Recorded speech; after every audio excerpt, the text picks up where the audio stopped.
Good morning guys! Kamusta kayo? Ayun! So lulutuin ko nga itong mga nabili namin sa Landers.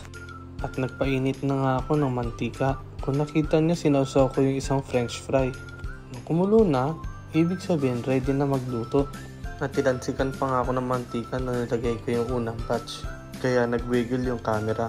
Mag-iingat na lang din kayo pagka magluluto kayo ng marami yung mantika. At katulad nga ng mga lagi kong sinasabi, para mo malaman kung luto na yung niluluto mo, tignan mo lang kung mas clear na yung mantika o kaya ay mas less na yung bubbles. So dito, kitang-kita ko na yung mga french fries, lumulutang na din siya.